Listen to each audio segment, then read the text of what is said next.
You're not understanding. You're listening. Every time you say something dumb, You're saying something dumb. I'm only arguing. So I remember spending a lot of time being in relationships with people who were committed to not listening to me, committed to not understanding me. But I just thought if I said it in a certain way, if I was patient enough, if I was kind enough, if I broke it down for them enough, that they would validate what I was saying. And even if not validate what I was saying, agree to disagree and be respectful. And I would get so frustrated and saddened and hurt because these would be people that I had a lot of love for, that I was doing my best to understand their point of view, to be balanced, to be fair, to be neutral. But it felt like all I kept getting from them was more attacks on my character, of them projecting that I was the one being selfish, I was the one being judgmental, I was the one being dumb or ignorant, and not ever giving me the grace of the benefit of the doubt, or just not raging at me. And again, I would take this really personally. And it wasn't until I realized that what was happening had nothing to do with, or maybe it did have something to do with, whether or not somebody was as educated as I was, or willing to listen as I was.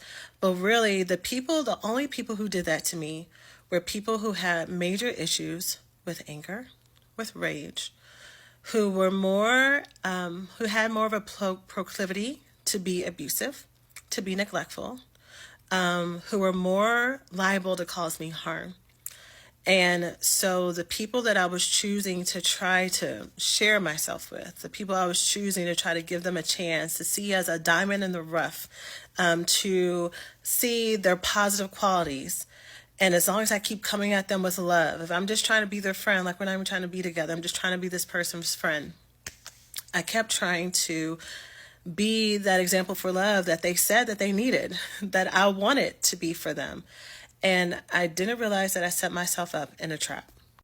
These were people who were committed to being how they were, to seeing me how they wanted to see me, to seeing women how they wanted to see them, to constantly being in a place of insecurity that had nothing to do with me.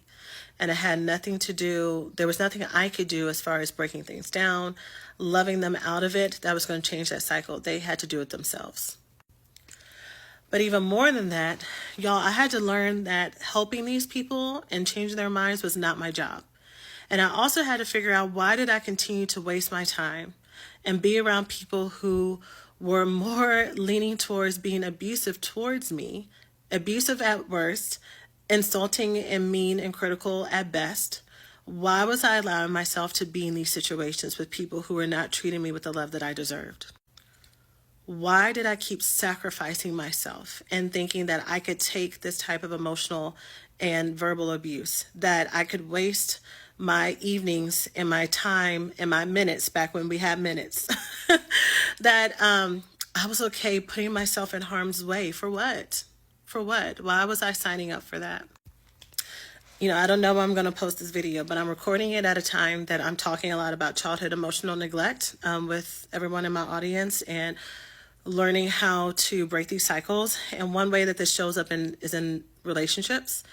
And if you have experienced childhood emotional neglect, you have never had an experience where people kind of told you that your emotions were valid, that they are important, that they deserve to be heard. And some of examples for some of us, those of us who might have been highly parentified or kind of groomed to be codependent, we may have been praised the more that we put ourselves in harm's way to allow people to be, allow ourselves to be people's emotional punching bags and just to receive the brunt of their anger and their rage. And we don't have to do that, y'all.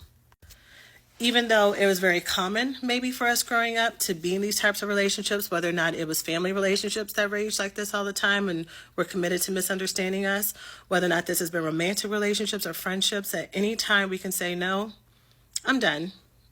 This might have been how relationships were before, but my relationships and my friendships get to be easy.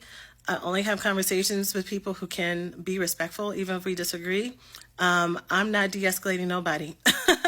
And anytime that I feel like I am living through the same type of abuse that I had before, I'm opting out. You know, we're the ones who need to be the change agents in that. But the first step is identifying that it doesn't have to be that way. That this isn't for some of us, this isn't part of a global phenomenon, is that in a room of 100 people, we somehow find the people who are the angry ones. We somehow find the people who are the unfaithful ones. We somehow find the people who are the projects. Instead of us being more attracted to and more comfortable around the people who give us safety, who give us kindness and love us from the jump. And that doesn't have to turn into love bombing. That also doesn't mean that it's a sign that someone's a narcissist, but maybe relationships and love are supposed to be easy. So I hope this helps anyone who may need it, that if there are any people around you that make you feel drained at the end of it, who may just hurt you from just committing to not listening to you, maybe they shouldn't own the place and priority in your heart that you have them at. I'm not saying cut them off. I'm just saying maybe it's okay to demote a few people. So that's what I got.